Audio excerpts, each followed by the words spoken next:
Hello friends, आपका स्वागत है आपके अपने यूट्यूब चैनल अंकित लेक्चर 2 पर। आज हम पढ़ने वाले हैं बर्नौली थ्योरम।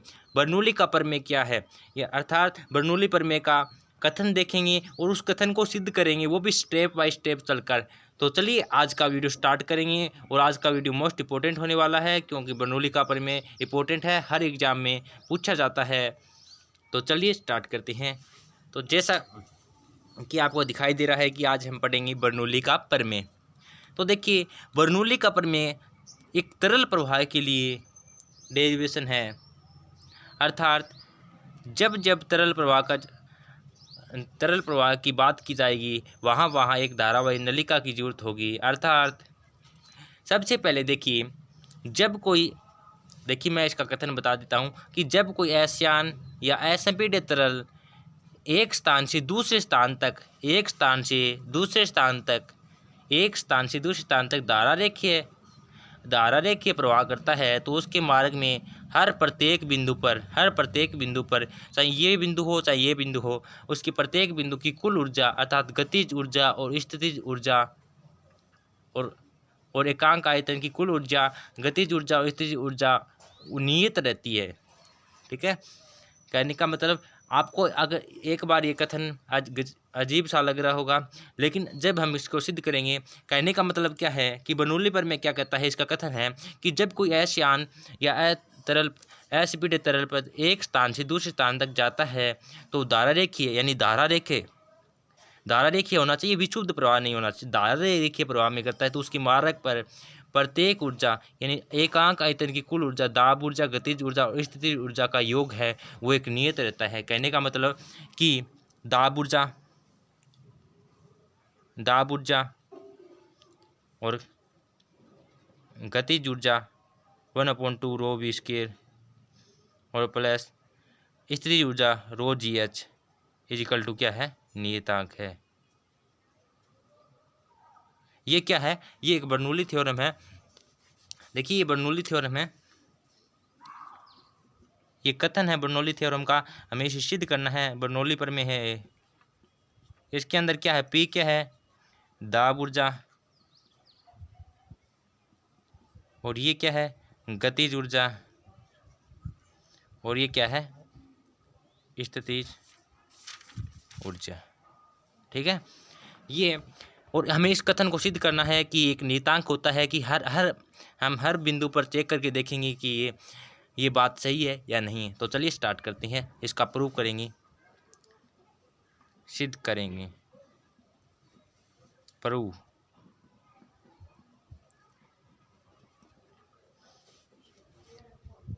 सबसे पहले देखिए, इसके लिए मान लेते हैं कि ये कोई नली है, ये कोई धारावाही नली है। इसके लिए धारावाही नली इस प्रकार से स्थापित है कि इसका ये मान लेते हैं एक्स सिरा है और ये कोई वाई सिरा है। इस बिंदु पर इसका परिक्षेप्य क्षेत्रफल A1 मान लेते हैं और वाई सिरे पर इसका परिक्षेप्य क्षेत्रफल A2 मान लेते हैं। इस सिरे पर इसका वेग V1 है और इस सिरे पर इसका वेग V2 है। माना कि V1 है और A1 है। इस बिंदु पर एक्स सिरे पर इसका दाब P1 है और वाई सिरे पर इसका दाब P2 है। ठीक है, ये हमने सपोज किया है, और वो भी एक धारावाही नलिका लेकर कि हम देखेंगे कि बर्नौली प्रमेय स्थापित होती है या नहीं।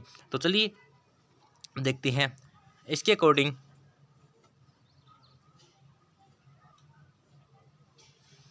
सबसे पहले दाब ऊर्जा प्रूव करेंगे हम, दाब ऊर्जा स्टेप बाय स्टेप। सबसे पहले देखिए क्या है, इसके अकॉर्डिंग चलना है। इसके अकॉर्डिंग क्या है, दाब ऊर्जा है, तो दाब ऊर्जा को हल करेंगे। ठीक है, दाब ऊर्जा का मतलब प्रेशर, मतलब कार्य करना होगा। हम यहाँ से कार्य को लेके आएंगे तो क्या होगा, देखिएगा। जैसा कि देखिए हम जानते हैं कि बल इजिकल टू क्या होता है, यानी F इजिकल टू होता है PA।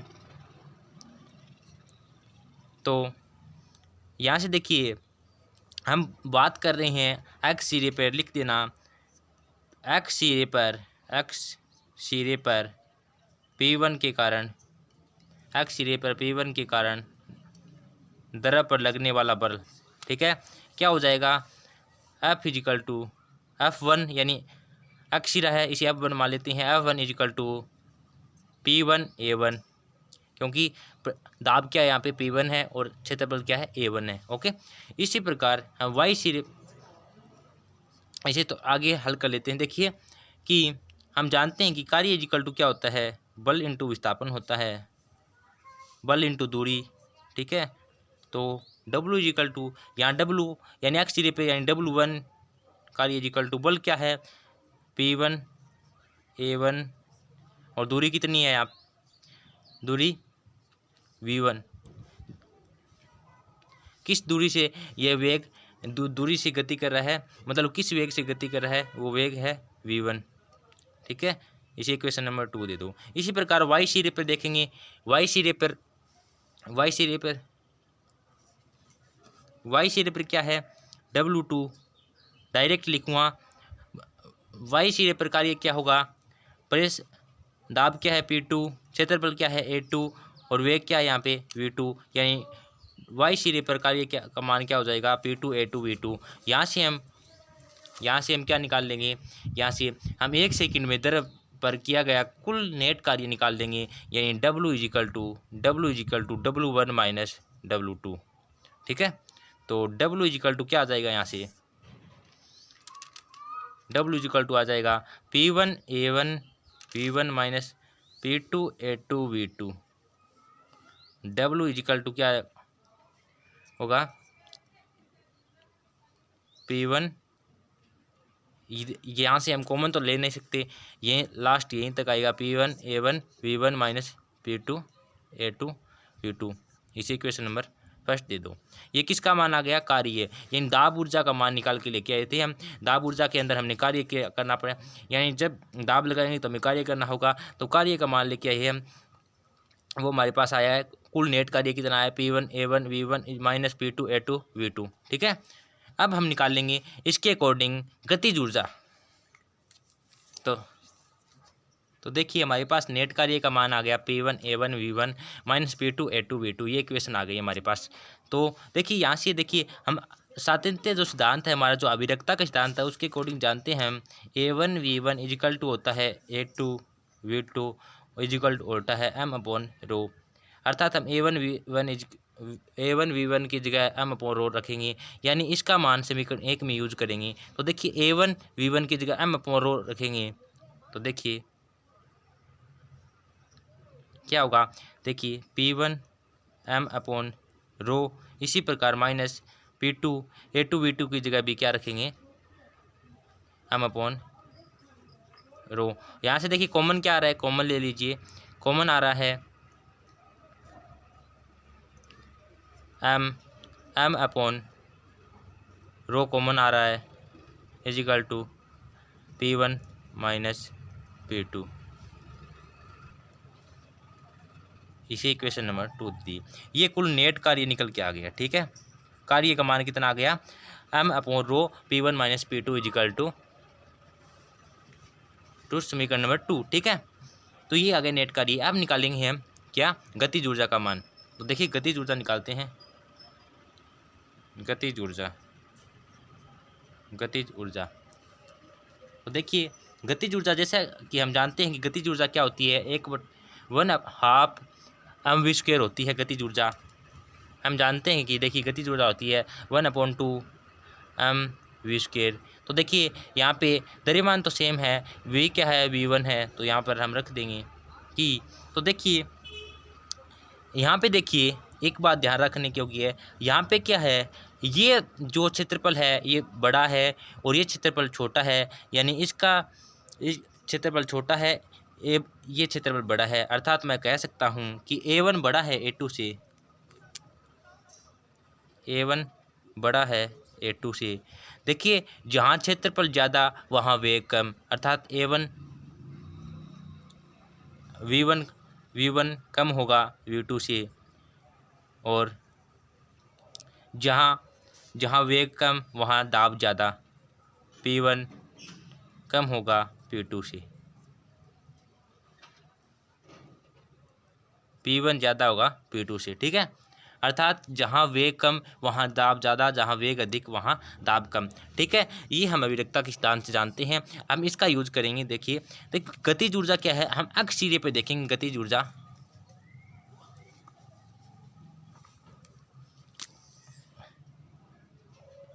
अक्ष सिरे, देखिए अक्ष सिरे पर क्या है, गतिज ऊर्जा देखेंगे। नली में प्रति सेकंड प्रवेश करने वाले द्रव्य की गतिज ऊर्जा देखेंगे तो सेकंड, तो क्या होगी, अक्ष सिरे पर क्या होगी गतिज ऊर्जा 1/2 mv1 स्क्वायर। ठीक है, और वाई सिरे पर क्या होगी 1/2 mv2 स्क्वायर। तो यहाँ से देखिए आपको पता है कि हम जानते हैं कि v1 छोटा है v2 से, अर्थात v2 है वो बड़ा है, मतलब y सिरे पर इसका मान ज़्यादा है। देखिए पहले हमारे पास 1/2 mv1 स्क्वायर हुआ, 1/2 mv1 स्क्वायर था, उसके बाद 1/2 mv2 स्क्वायर हुआ था, अर्थात अक्ष सिरे पे हमने भेजा 1/2 mv1 स्क्वायर और वाई सिरे पे हमें क्या मिला 1/2 mv2 स्क्वायर मिला। इसका मतलब ये है कि हमने जो मिला उससे ज़्यादा, अर्थात गतिज ऊर्जा में वृद्धि थी। यहाँ गतिज ऊर्जा कम थी अर्थात वेग का मान कम था, यहाँ गतिज ऊर्जा अधिक थी अर्थात गतिज ऊर्जा में वृद्धि हुई है। तो नेट गतिज ऊर्जा में वृद्धि क्या हो जाएगी, ज़्यादा में से कम घटा देंगे गतिज ऊर्जा, तो इसमें से ये घटा देंगे तो 1/2 m कॉमन, तो इसमें से घटाएंगे तो v2 square minus v1 square. ये किसका मान आ गया, ये गतिज ऊर्जा का मान आ गया। ठीक है, नेट गतिज ऊर्जा का मान आ गया। इसी क्वेश्चन नंबर 3 दे देते हैं। अब निकालेंगे हम स्थितिज ऊर्जा का मान।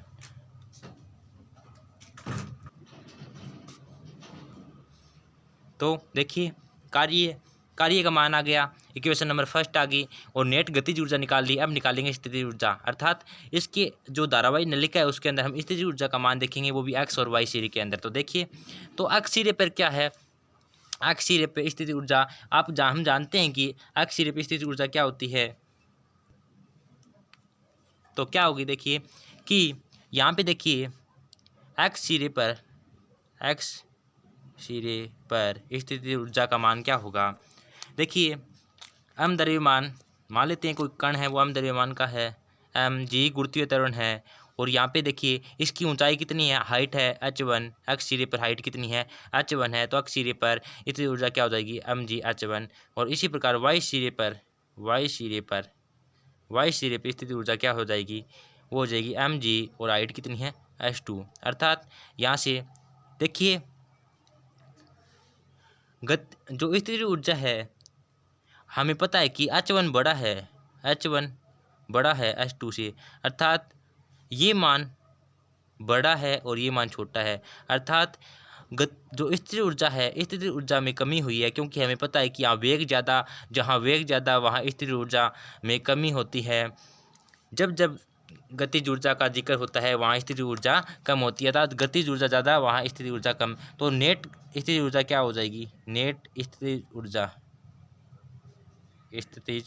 ऊर्जा अर्थात बड़े वाले में से घटा देंगे mg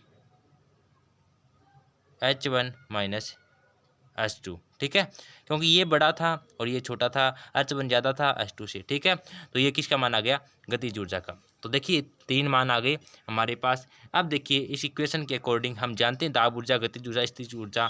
तो देखिए जो हमने कुल किया गया कार्य, हमने जो कार्य निकाला था वो कार्य किसके बराबर होता है, यानी लिख देता हूँ मैं, कुल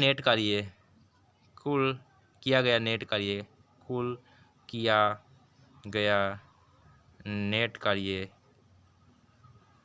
कार्य किसके बराबर होता है, कुल किया गया नेट कार्य होता है ऊर्जा में जो नेट वृद्धि होती है, ऊर्जा में नेट वृद्धि की, अर्थात जो हमने जो कार्य किया है उसके जो कार्य किया है उससे हमें जो वृद्धि हुई है उसका मान उसके बराबर होता है। देखिए हम जो कार्य करेंगे यदि हमें उससे ऊर्जा मिले, हमें वो जो वृद्धि होगी तभी वो कार्य करेंगे, अर्थात हमने कार्य किया है इसका मतलब हमें कुछ तो वृद्धि मिली है जो उसके बराबर होगी। ठीक है,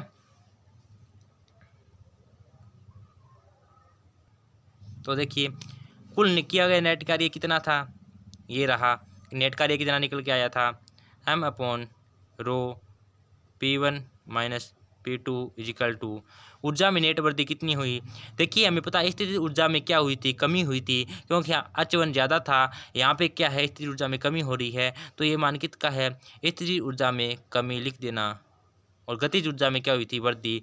तो देखिए हम वृद्धि में से स्थितिज ऊर्जा जो कमी है वो घटा लेंगे, तो टोटल क्या बचेगी हमारे पास, वृद्धि बचेगी। अर्थात गतिज ऊर्जा में वृद्धि कितनी हुई थी, 1/2 m/v2² माइनस v1²।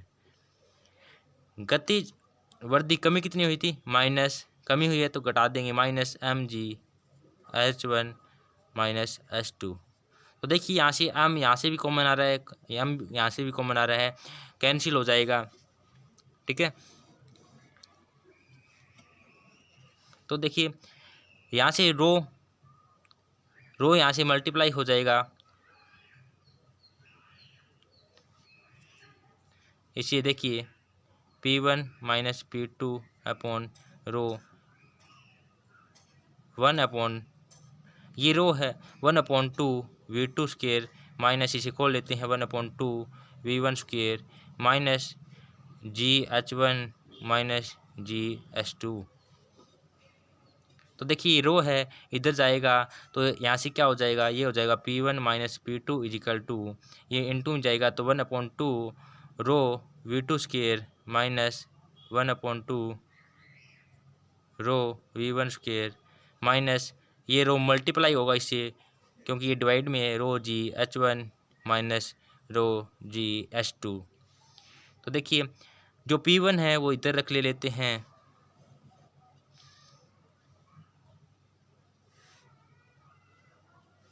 P1 जो माइनस का जो P1 V1 वाली एक टर्म है वो एक साइड ले लेते हैं, P1 प्लस ये टर्म माइनस की इधर आएगी तो क्या होगा 1/2 प्लस का हो जाएगा 1/2 रो v1², और ये रो gh1 माइनस का इधर आएगा तो प्लस का रो gh1। देखिए कि ये जो हमने इसे जो खोला तो ये माइनस का था, ये माइनस का हो जाएगा और ये माइनस माइनस प्लस का हो जाएगा, यहाँ पे प्लस है, ठीक है। तो देखिए इधर क्या बचेगा, ये माइनस का P2 है, इधर जाएगा तो प्लस का P2, और यहाँ पे क्या है 1/2 रो v2² प्लस रो gh2, अर्थात ये इसके बराबर है। अर्थात हम कह सकते हैं P1 plus 1/2 rho v1² plus rho gh1 is equal to क्या है, एक कांस्टेंट वैल्यू है, अर्थात नियतांक है। और यही हमें सिद्ध करने को बोला गया था कि सिद्ध कीजिए कि बर्नौली का प्रमेय का एक नियतांक है, अर्थात दाब ऊर्जा, गतिज ऊर्जा और स्थिर ऊर्जा का मान एक नियतांक है। तो क्या हमने सिद्ध कर दिया कि दाब ऊर्जा, गतिज ऊर्जा और स्थिर ऊर्जा का मान एक नियतांक होता है, और ये सिद्ध करना है। और ये मोस्ट इंपॉर्टेंट है बर्नौली का प्रमेय। देखिए समझाने की पूरी कोशिश की है, आप भी इसे समझने की पूरी कोशिश करना, ईजी है, इंपॉर्टेंट है। यदि आपको हमारी ये वीडियो अच्छी लगी है तो लाइक जरूर करना, ये चैनल पर नए हैं तो सब्सक्राइब जरूर करना। धन्यवाद, हम मिलेंगे नेक्स्ट वीडियो में। आज की वीडियो में इतना ही।